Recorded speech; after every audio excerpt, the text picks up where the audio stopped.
What up, everybody? Back at football practice again. Once again, to do the housekeeping, thank you, everyone, to join the site. I got something on my hat. God, I can't stand that. People are always looking at my hat, thinking it's a cross till they get up close, and then they're like, especially white folks. You should see their face look like they swallowed a lemon whole. Like, Anyway, thank all the new members for joining. It's greatly appreciated. We need new people to join the site, see how it works, and go and run and tell their friends, because, this is the only way that we can get freedom, is for free people to actually go and tell people, hey, freedom is great. Let's get away from them other folks, because this is some bull. Anyway, now that that's done. Boy, this seems like a recurring situation. I want to talk about a couple things real quick. First thing, I keep getting tagged. Don't say nothing wrong with it. I keep getting tagged in posts speaking about yet another person getting banned or suspended or blocked or whatever. So I got a post, saw a post this morning, and it's been going all day. 4, 5, 6 people have reposted it. It was a black man, black woman, and a black child in dashiki, and the tag on the post was Black Love Matters. Well, you know what happened, right? Yeah.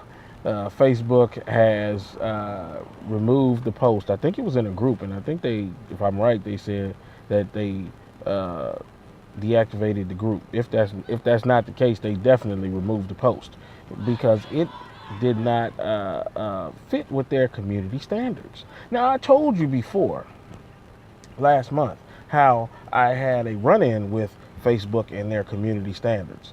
Just to let you know, Facebook is not ours. Facebook is not owned by anybody black. They have less than, if not 2% black employment in the whole company, which means that if they had 10 employees, they had 2 black. Now, I just say if they had 1,000, they probably had 20 black people, but I guarantee you that all 20 of them are not working behind the computer, and they definitely are not monitoring black groups. There's just too many of them. There's no possible way that you could do that unless you had, thousands of people. But just say for argument's sake that they did, they still don't have thousands of black people working behind the scenes on computers. It just don't happen that way. Anyway, this post was removed from Facebook because it violated their community standards. Now, when I told you about my run-in with Facebook, people didn't believe me, I guess. I had to post a picture.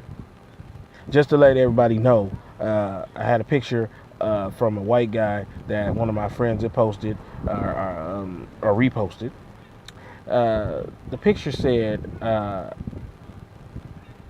well, let me tell you who was in the picture. Malia Obama was in the picture, and Ivanka Trump was in the picture. Now, the heading of the picture was APE, APE, versus Angel.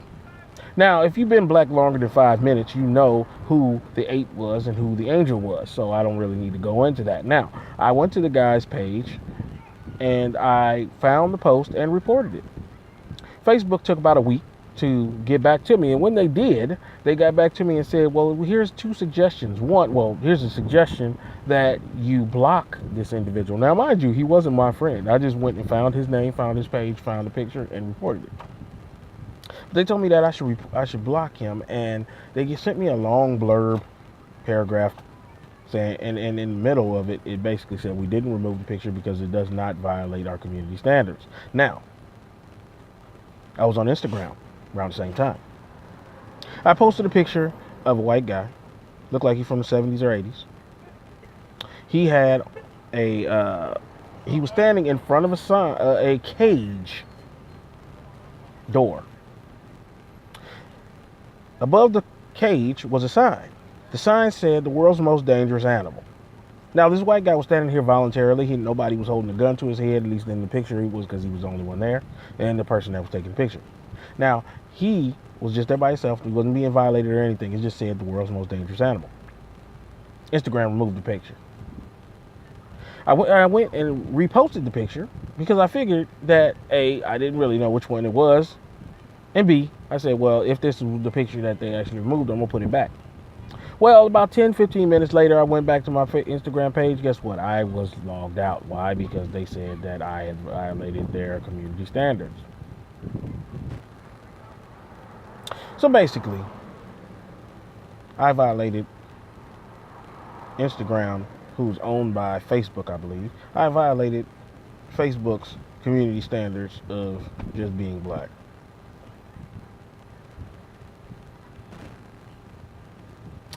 So I violated their community standards basically because I was black and quote unquote making fun of a white person. Now, meanwhile, Instagram allows you to post pictures of black people in all kind of ignorant and disrespectful situations, and that's perfectly fine. But with them, just like with Facebook, you can't do that. Now, I say all this. I say all of this because I keep getting tagged in posts from black people about them being banned, suspended, blocked, blah, blah, blah. I was just on a post from one of my friends on Facebook, and he said he has 4 pages. He refuses to join Our Time Now because he feels that he's doing, I don't really know why, but I guess he feels that he ain't going to get ran off of Facebook or whatever. That is the most ignorant thinking in the world. We do not own anything. Even if you go right now and bought 10 shares, 100 shares of Facebook, you still do not own Facebook. Why? Because they can obviously buy your shares and they can kick your ass out. They'll kick you off the site just because, even if you own shares of the company. Why? Because you don't own controlling shares of the company. You don't even own anywhere near enough to even make Mark Zuckerberg want to pay attention to you. And even if you did, he still would kick you off. And it ain't nothing you can do about it. I say that because we have some form of sick fascination with white people. We cannot get away from them. We sit and complain and bitch and make these little memes about black people will rise up, we gods and all of this and that. But gods don't bow down to nobody. Gods do for themselves. Gods make a way out of no way. God say, well, if there's not a bridge for me to go across this, I'm going to attempt to build one, or at least try to swim it. Do what I can do until I can do better. This kind of behavior of begging white people, which is what we're doing, because every time you make another page on Facebook when you're blocked for 7 days, 3 days, 7 days, 10 days, a week, 30 days, whatever, you're begging them to stay in their face, and they just laughing at you. The only reason that they even allow black people on the site is A, because they don't want to seem quote unquote racist. But Mark Zuckerberg knows that his people are racist. Why? Because they have like a graffiti wall in the company. And somebody wrote Black Lives Matter on the wall, and somebody went over there and crossed it out. So he had to send out a company email basically saying that, that will not be tolerated. And he posted it, I believe on Facebook or whatever, for all to see, to let them know that he's taking a quote unquote stand. That's not taking a stand, by the way. But I mean, I give him an E for effort. But all of these social media companies are owned by white people. And the only reason that they allow you on is because they generate revenue. Every click that you click on Facebook, every page that you look at, every ad that you look at, every news article that you look at, Facebook makes money because these people are sponsoring Facebook. So every article that you post, when you click on an article, is money going into Mark Zuckerberg's bank account. Every page that you go to saying fuck white people, or every post you post about saying fuck white people, is going into Mark Zuckerberg's pocket. So we need to stop this bad behavior, and if we're going to do something, we need to be joining Our Time Now, supporting it and building it up. So when Mark Zuckerberg comes to me or one of my people and says, "Hey, we want to talk to y'all about Our Time Now," we can say, "No, not going to happen." Now I want to send a rest in power to the sister that was killed in Baltimore by the police with her baby. Obviously, we know with Tamir Rice that white people don't care about black children, and because of Rakia Boyd, and a bunch of other sisters that have been murdered by police, we know that they don't care about women, and they don't care about mentally challenged people either, because they tried supposedly to shoot.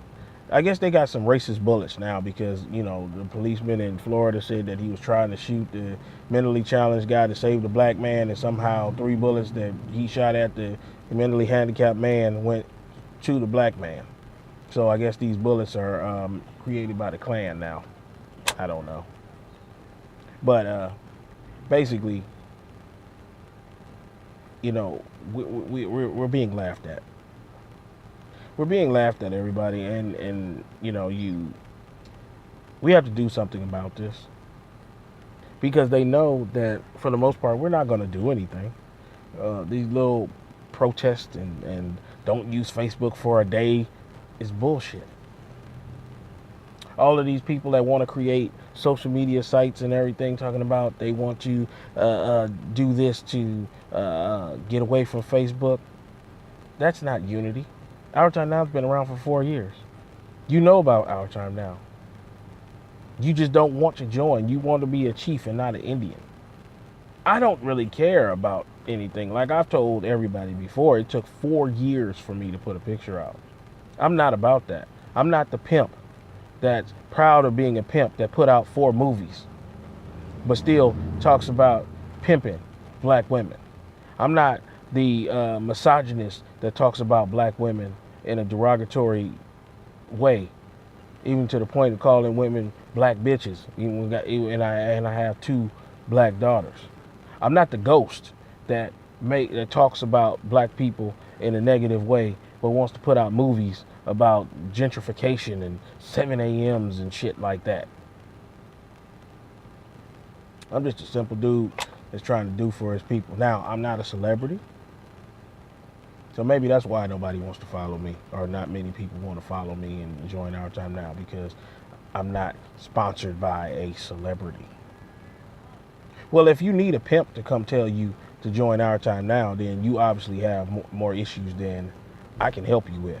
If you need a misogynist that will cuss you out first before he tells you to join Our Time Now, I guess that's something that I can't do for you. And if you need a ghost, a voice on the internet to tell you to join Our Time Now because you don't have the common sense to want to join something that you're asking for, then I guess I can't help you. But if you are a black person that can think for themselves, that can see the value in being around black people that are doing positive things, that want to do more than just have a social media site, actually have a black movement and business site, then I welcome you.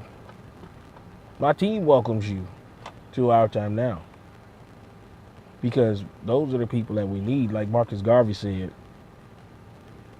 in regards to taking all black people back to Africa, when he was asked, are you going to take us all, take them all? He said, I have no desire to take all black people back to Africa, because if they ain't shit here, I'm paraphrasing of course, but if you ain't shit here in America, they're not going to be shit in Africa. Same premise goes for Our Time Now. I have no intentions of allowing everyone onto Our Time Now. If you ain't shit on Facebook, you ain't going to be shit on Our Time Now. I don't kick people off. They kick themselves off. You come in with bullshit, you gon' get ran out. Plain and simple. This is about nation building. So, like I said, thank you for everybody that joined. Thank you for everybody that will join and watch this video. Some people will say, oh, well, fuck him. That's fine. Some people will say, you know what, I like what he has to say. He's doing something for us. I didn't ask people to build for $50,000, $60,000, $70,000 to build the site. I built it and then asked people to join for free. I didn't ask for people to give me something for my business that I will personally benefit from mostly. I didn't do that. I built it and said, hey, come on. All I need you to do is put some sweat equity in and help me build it. That's it. Simple. We do what we do until we can do better. Only thing I'm trying to do is do better for my people. If I died today, the one thing I want people to know is that I did as much as I possibly could to help black people with what I had available to me without compromising myself or the race. I stand on the shoulders of Malcolm, Marcus, Medgar, and Martin Luther King, and Harriet Tubman, and Betty Shabazz, and Coretta Scott King. I stand on these people's shoulders to try to continue what they are doing, or what they did, because nobody ever really dies. So continue what they are doing. I'm just trying to be the conduit for that change. So for everybody that wants to help me, thank you. And everybody that doesn't, well, it is what it is. So until next time, it's our time now. Oh, and coming soon, a couple weeks, I got an announcement. So for anybody that's still around after this video, it's something that I think that you guys will definitely like, and it ain't gonna cost you $1. So that'll be coming soon. So holla at you.